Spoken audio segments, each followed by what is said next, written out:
Here, so we'll just get started. Okay, so that was easy interviewing. Now we're going to go to the next stage, which we're going to be working on the rest of today, the afternoon, and tomorrow, which is customer discovery. So if you go back to this morning's talk, we've done a little bit about, we're working in that cornerstone. We want a management team instead of an entrepreneurs. We want technology, and we want to be able to understand the technology.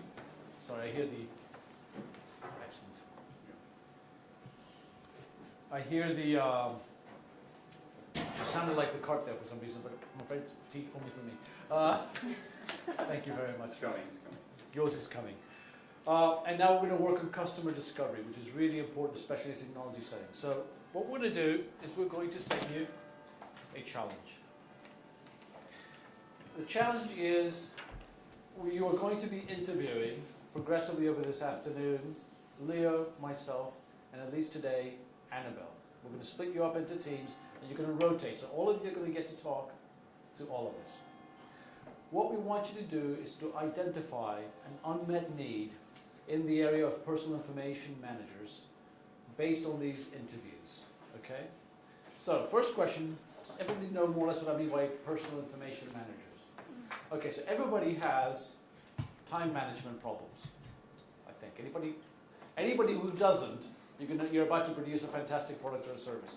You can also think of it as attention management, but personal lives, whether you're a student, whether you're at work, you've got lots of information coming at you. You've got emails, books, magazines, telephone calls, all sorts of things. You need to decide what, these days, what else, blogs, God knows. Stuff coming at you that you want to either ignore or capture. And maybe you want to do something with it or not. So you've got to figure out what you're going to do with it. And then at the time that you need to review it or see it again, you have to retrieve it and act on it. You're expected to be certain places at certain times. You need to have people's phone calls. You need to know what you're supposed to do, what your priorities are, and whatever. Everybody's got a slew of information that they're dealing with all over the space. And as you know, there are some products that you may have. There are some products that don't have. Maybe it's working for you. Maybe it's not. So what I'm trying to do here is create a rough area for you guys to go fishing. What I want you to find is a gap. I don't want you to find the solution yet. I just want you to find a gap that maybe could be addressed by either technology or starting some kind of a business or a service. Now, key thing, and designers know about this, we were talking about this at lunch. At the end of the design challenge, I want to see what are known as artifacts. Some basic results that tell me what you found. And I'm going to tell you a little bit more about what they are, but I'm just going to give you the highlights here. I want you to tell me about personas, build some personas. I want a story with scenarios of the current situation that you've identified. And I want a description of the potential opportunities that might be addressed by a product or service. So, again, my small fonts. A persona. You guys heard of personas?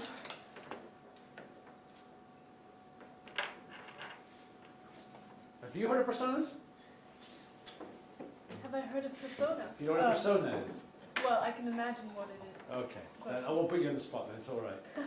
A persona is something that a lot of the major design firms have started using, and it's very, very useful.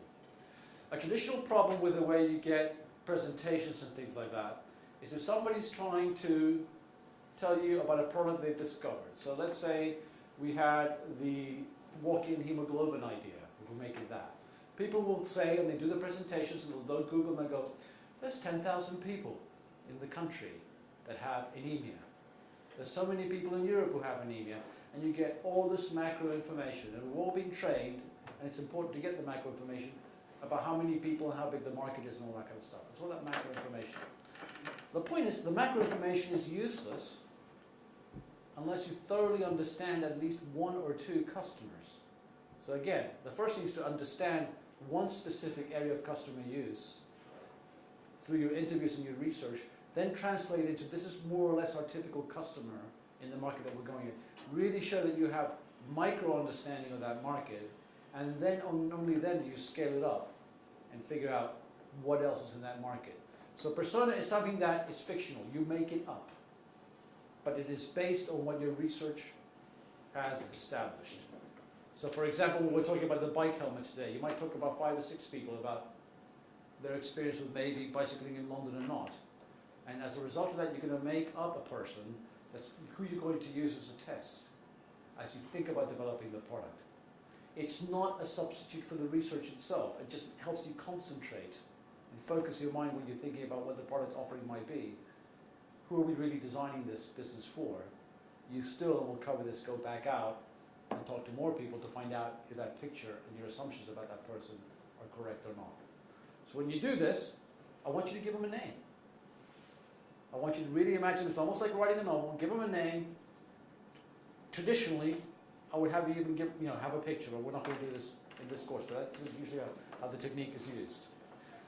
The key thing you need to do is to understand that person's typical day, typical week, typical month, whatever is appropriate to the context of what you're doing. So if you're talking about Nick and Tawa, Haugen, you need to know, these optometrists. What's an optometrist really like? You'll think of an optometrist, you think about what their name is and whatever, and you're going to figure out what's their typical week at work at. When do they come in, blah, blah, blah, blah, blah, blah. And you should be able to describe that based on your research and so forth. You want to know what their skills are. What can they do? What can't they do? And he talked a little bit about that if we're talking about optometry. What's their environment? Where do they work? So you remember he said you have all these machines, and if I go to this different machine in the hospital, that's the kind of stuff you're going to want you to be able to relate about your target customers and target users in any kind of technology, product or service, or even non-technology product or service that you're thinking about. You want to know what their relationships are, whether at work or at home. And you want to know, key point, what are their frustrations? Now this sounding, I know, really soft and strange and different. You want to know about their attitudes and beliefs. You want to, and the key thing then is to take all that information and think about, in the context of what I'm looking at, think of about 4 or 5 goals. I'll talk a little bit more about goals that this person might have. And again, focus all of this. It's not that I want a whole biography of somebody. I want more or less a nicely drawn out picture based on what's relevant to what you're talking about. So when it comes to the optometrist, yeah, you can make it up that they play rugby on the weekend, but it's not that important necessarily.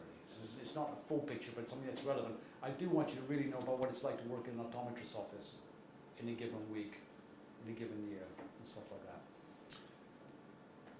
You with me so far? Okay? Okay. So, what are goals? We all have really about 3 different types of goals. Personal goals are pretty obvious. So if I'm an optometrist, maybe one day I want to open up an optometrist shop. Or maybe I want to open up an online business selling optometry online. I don't know. But think about what their personal goals might be in relationship to their work. The second thing is that they're employed by somebody or they're in an organization. What are their corporate goals? What's the optometry service trying to do? The key thing is a practical goal. Practical goals are what bridge personal and corporate goals. So you might have a set of personal goals, you may have a set of corporate goals, but in order to do that, if I'm this woman at a call center, for example, I might want to get out of work as soon as possible. The corporation wants me to answer the calls in so many minutes and stuff like that. My personal goal to be able to do what the corporation wants me to do and answer the calls might be, well, I want to avoid meetings. I want to make sure that I can hear well so I have a good headphone and stuff like that. And this is really what, when you go address anybody in an organization you're dealing with. Because at the end of the day, people will say, well, we're going to sell this to Shell, we're going to sell that to that. You actually sell any product or service that's built around a specific set of people in a company. And you need to understand, what are they trying to do? What's going to get them promoted? How long do they want to be there? What do they want to get out of a specific project? If you can get that, then they'll become your champions. And the set of people who make the decisions. That's the point of that. Key point is goals are not tasks. Something that you do is not a goal in itself. We do tasks because we have a goal in mind. So I want you to keep really focused on what goals are. Any questions on this?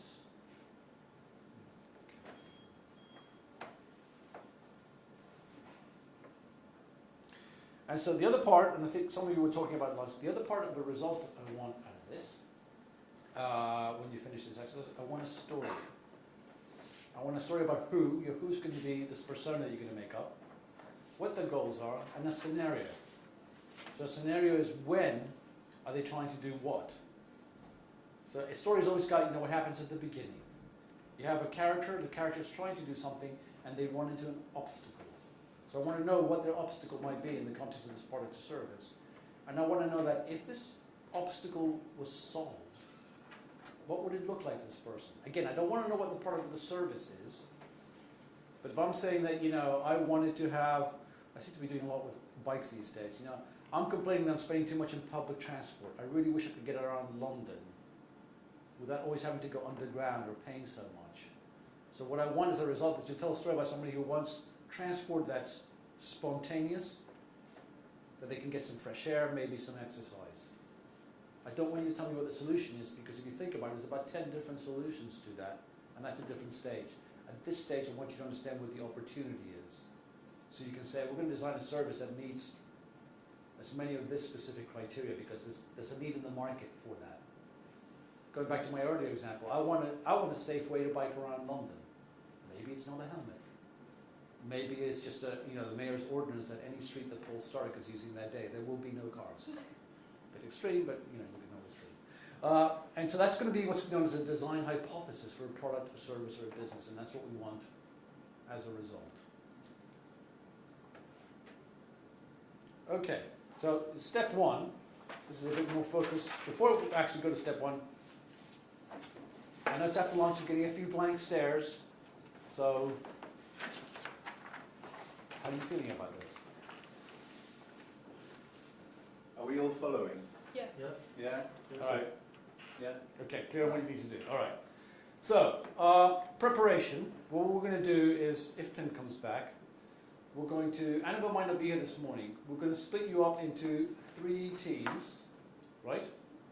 You're going to interview each one of us. You're going to take about half an hour to interview, and then in between interview rounds, 10 minutes to think about what you found out and to prepare for the next interview. So by the time we're done, it won't necessarily be today, it will be tomorrow morning, each team will have interviewed each one of us. And that will give you the basic fodder, the information with which to build whatever persona you decide is the market niche you want to go for and whose needs it is. It may be that we all have exactly the same needs. That's good. It may be that you decide that Annabelle's got a very specific interest and you really want to make the perfect product for Annabelle and have 100% market share for Annabelle, even though Tim, Leo and I want no part of this whatsoever. That's all right too, as long as that's a conscious decision and you think that's a good enough market. Or you may actually find this little Venn diagram and this one little sweet spot that we're all actually really interested in this, and that's what you want to develop. We don't know. We won't know that until later on. But first, you need to understand what the opportunity is. Yes? So essentially, you'd be asking not random questions, but kind of, I'm not sure what we'd be getting out of the interview, how Okay. we're trying to build a persona based on what you... Not random. What I want you to understand is, okay, so if I said to you,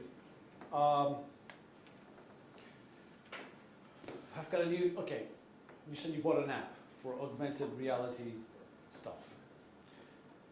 And you bought it. But, what if I said to you, now your challenge, technology transfer, we've actually discovered augmented reality here. You need to go figure out, what's that good for? Because what we don't want is people buying the app and then having it just sit in their phone, because maybe our business model is you only pay for that when you use it. Okay? So you're going to start wide and ambiguous. You go, okay, there's something here about people walking around buildings and towns. I've got a technology that enhances what happens when people walk around buildings and towns. You can't really build a business out of this. So initially what you need to go do is you need to start talking to a lot of people. You can even, if you know the technology in that case, but this is a bit more difficult, say, what do you think about, why would you ever want to look at a building and have all that kind of information? What information will you do? But basically you need to get to know what people, or a set of people, feel like, think about, get frustrated about when they walk around town. You need to understand, this is important when they walk around their neighborhood, Is it important when they go to a foreign city? Is it important when they go to a museum? Who knows? We don't know. But you do know that I'm going to focus in on, and here's the context, I'm going to focus in on what do you need to know when you walk around a town about buildings? What's important to you? Is there anything there? So what I'm trying to do to replicate that exercise is give you something that I realize it's a bit vague and ambiguous, but it's a good starting spot. In fact, if while you're talking to us, you find a really unmet need as a result of the conversation, I will accept that. Because the trick of this exercise is to be able to talk to people and discover opportunities. And so I thought everybody's got time management problems as I made up the exercise. It's an area that should be rich enough, it should be able to find some way to improve our miserable lives when it comes to time management. Okay? Is that fairly clear? Okay. So, first thing that I want you to do is, and we'll get it started, but I want you to think about preparing. Going to give you more of a chance than we do that. How do you prepare for this kind of an interview? Because I think with the technology stuff, we gave you some tips. But as we mentioned, it would be nicer if you'd have 15 to 20 minutes to get together and think, what am I going to do? So, first question is, what do you guys already know about personal information management systems? You know, what do you already know about walking around town? I want you to think about when you prepare in your teams. Well, what do we already know about the world, how people manage information and that kind of stuff? Anybody?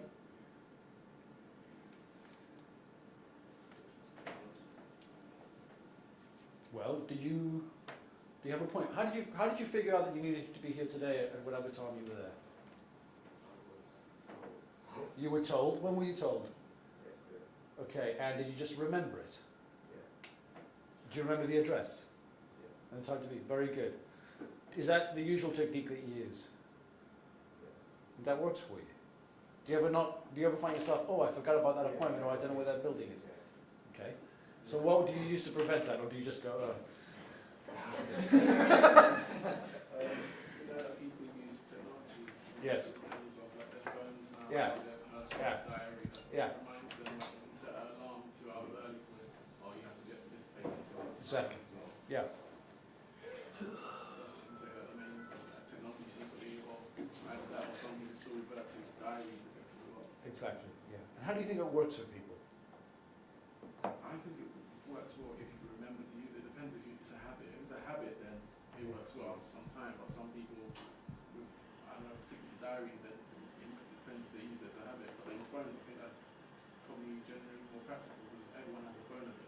So if your phone makes a noise, until you see it, it tells you you have to be in this place, and you said you don't know the address, you can still search on the internet. So it's very Yeah. So the technology's there, you know about that. You're going to ask people about what technology they use.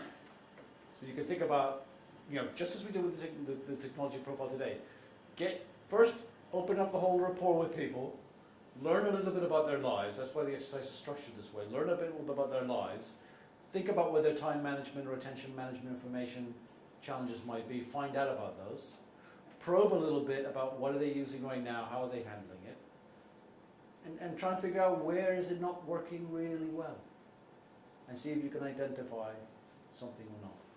This is an experiment in that sense. You may come up with a fantastic little app or service, and whoever ends up participating in that will be very rich or not. But this is the process I'm talking about. You've got to figure out where the sweet spot is of the application. And this is how you do it. And when I was talking about when you can plan it, you can't constantly tell you it's the optometrist. That's not always going to be handed to you. What may be handed to you is, like I say, this augmented reality thing. And the scientist might say, oh, this is strictly so people can really find out about the history of a building. And then you may go, oh, nobody gives a damn about the history of a building. People want to know something else. You know, and that's what the whole process of technology transfer is about. So this is about practicing, finding what the unmet need is with people. So think about what you know. And we've already covered this, so I'm not going to belabor this too much. But think about the experience today, how to interview. In fact, in retrospect, I should have perhaps done this earlier today, but introduce yourself, the project, build rapport, get stories. 5Y is a really good technique and one that's really worth using. Anybody familiar with it? So 5Ys was actually a technique that was developed by the Toyota company for quality monitoring purposes. And the way they would do things is they would get returns or complaints. And they would say, oh, the seat's broken. They would ask, why is the seat broken? And they would ask, well, it's because the material's not strong enough. Why is the material's not strong enough? Well, because it was a defect from the supplier, or we picked the wrong ones. The basic idea here is when people tell you what they're doing, you want to be understanding what their real goals are in doing things. When it comes to time management, why do you want to keep track of where you're supposed to be? And someone goes, well, because otherwise I'll get fired. Why do you care if I don't get fired? Now, it seems like a silly technique, but what you end up doing with this is you discover needs and goals that people might not tell you about in the first place. And sometimes you can develop an incredibly business by skipping the first step, what led you in there in the first place, and going to a completely different solution. And somebody might tell you that they need a new transport service, again, a fast way to get around London. And you can go, well, why do you need to get around London? Well, because I have to be at work every day, or I'm on standby. Why are you on standby? Because I'm a doctor or something like that. And you pin it down and you actually realize that the solution for them is to move to a different neighborhood, and you might be able to provide them with cheap, flexible housing. And that solves the problem. It's got nothing to do with transport whatsoever. So that's what the 5 whys technique is. You don't have to ask 5 times. I'll leave that up to what kind of answers you're getting, but it's about really getting to the nub of what people are trying to do. In optometry, why, or anemia testing, why do they really want to know that? If we're talking about the worried well patients, somebody really needs to know what the blood pressure is all the time. Sometimes there's a good reason or not. It's trying to get to what's the real problem that you might be able to solve. Is what the technique is about. We talked about just one other bit of material here. We talked about different things that you might do to keep yourself in a checklist. This is one that works pretty well. It's a 4x4 matrix. Borrow this from IDEO. Where, because it's hard to take notes as you're going along, especially for yourself. You can say to yourself, as you hear stories from somebody, what's working? What can be changed? What are the questions that are popping up in your mind that you might want to follow up? What ideas are you already having about a potential product or service?